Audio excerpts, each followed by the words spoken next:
From the moment the Stroll, a documentary that's chronicling the lives of Black and brown trans women being forced into survival sex work begins, we're introduced to the curator and co-director of this culturally significant historical artifact, Kristen Lavelle. We called 14th Street the Stroll, and that was our turf. Some people choose sex work because they want to. Being a trans woman in the 80s, a lot of us did not have a choice. In a way, her introduction as both subject and director invites a kind of intrigue that establishes her as both a person of interest and authority. But more importantly, it allows us to build relationship with her immediately. Before the story, before any idea with respect to sex work, and I do mean respect to sex work, can be imposed, it's just her. In all of her realness, in all of her womanness, in all of her Black transness, just her. And from the very beginning, we are forced to not only listen to her, but to look at her. And wasn't it Bell Hooks who said, isn't it the rules of the aesthetics of white supremacist patriarchy that we are not allowed to look at ourselves? And I would add, to be looked upon, right? Because if you're Black, brown, a woman, trans, femme, right? And you're looking, and you're really looking, how can you not see a Black woman navigating a society that hates her on the basis of her womanhood, on the basis of her transness, her gender queerness with respect to cis heteronormativity, her difference, her existence, just hates her? You don't want to look.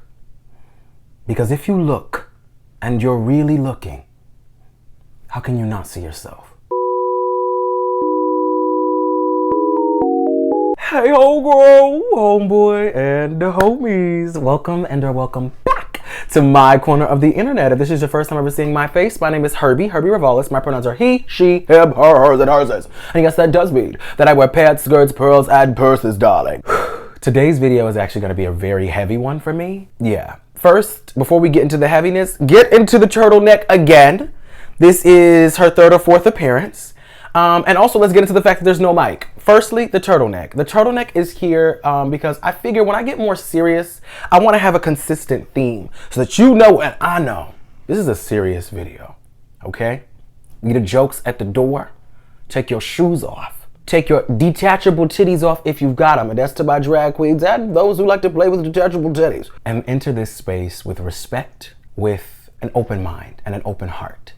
That's what this black turtleneck represents. The lack of the mic represents technical difficulties. So I'm using my mic from when I first started YouTube, or when I first got a mic. So hopefully the sound quality is close to what it normally is. We're working on the things in the background. This is a media ghetto production. Now, back to the specifics of this video. Y'all know I'm not a big crier. I'm normally an inner crier. I cry on the inside. But in watching this documentary, I found myself fighting tears the entire way through it. It's a documentary about my sisters, my aunties, and my now trans sisters. How could I not? How could I not be almost brought to tears? I know I hate crying, but tears of pain, tears of rage, but honestly, mostly tears of joy around the remarkable beauty to be found in Black women's resilience and fight. Trans or not, it is remarkably profound. And it's unique to Black and in many ways brown women's experience in this country and around the world. Obviously, there's a distinction between cis and trans folk, and we're gonna get into that a little bit later, but I wanted to begin with my awe.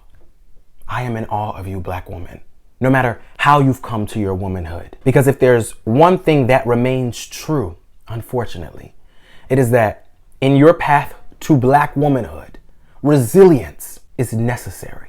And for that, I am in awe of you. Now, if you're watching this on YouTube, sorry, beloved, this is not the full video, right? Because my intention when watching or prior to watching this documentary, I saw it on Instagram and I think maybe on Twitter, and I was like, oh my God, love that, want to watch that personally.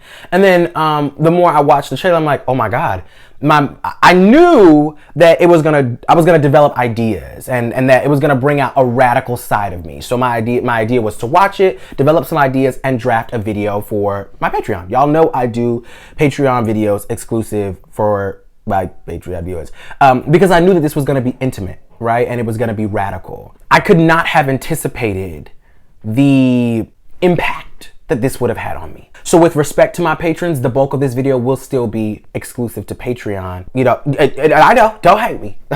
Don't hate me. I have a responsibility and a duty to my girls. To my girls. But also know that I'm working on a public viewing video, full-length video on Barbie. And the cultural significance of Barbie as the beauty standard for little black girls, little brown girls, little non-white girls, gays, and theys growing up. It's gonna be a good one. So if you're gonna throw tomatoes, make sure you throw pink tomatoes. Now listen, I honestly wanted as many people as possible to hear what I have to say at the top of this video. And that is because this activated the artivist in me, right? And I said, I have a responsibility as a person with a platform that is rooted and founded upon the liberation and joy of black folk, of queer folk, of femmes, to acknowledge what my trans sisters and trans sisters have gone through, have had to endure, and are still enduring in many ways, right? Because we see the attack, the legislative attack, the cultural attack happening on trans folk and disparately on black and brown trans folk right now. And you can't tell me that the increased visibility is not linked to that. So I said to myself, I need to spread the message a little bit further, right? Scream it to my corner of the internet and shout as loud as I can my deepest respect and gratitude and appreciation for Kristen Lavelle, Egypt LaBeija, Cayenne Durashow, for Zachary Drucker, and everyone else who was instrumental in bringing this presentation to us, bringing their stories to us. Thank you for your honesty, for your realness, for your authenticity, for bearing your lives on the public stage and not afraid to bear your emotions. That is important. That is so necessary. And thank you for being unafraid to call out one of the biggest heavy hitters in the LGBT BLT community, honey. And trust, when we tiptoe to that secret place, she will be dealt with.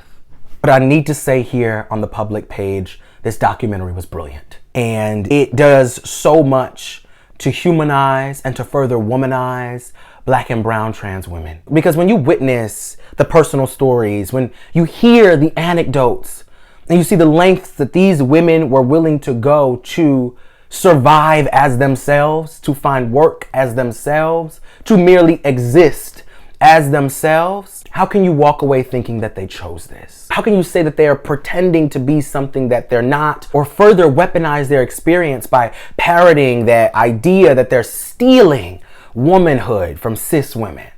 How? Now we're gonna get into all of this in more detail later, but I would encourage you to please watch this documentary. It was done beautifully, darling. Beautifully. If you have an hour and a half to spare, I think it'll radically shift your allyship or give you a reason to be one to the trans community. I know it radically shifted mine. We are all truly connected, and not that connectedness should be the catalyst for your activation, right? But we know that when you can personalize something, you're more affected and impacted by that thing. It's just human. So if you can walk away from this documentary still feeling the same as when you walked in, trust me, you're heartless. You're heartless. You don't need to look any further. I'm the doctor. Not really. And I'm letting you know you are heartless, right? Open your mouth. If I'm blowing your mouth right now, I bet you the air gonna come out of your ass immediately. You're empty inside. Empty. Anyway, on to the good stuff. Where's my fan? We're gonna have to do it without the fan today because I have a wire attached to me. Damn it.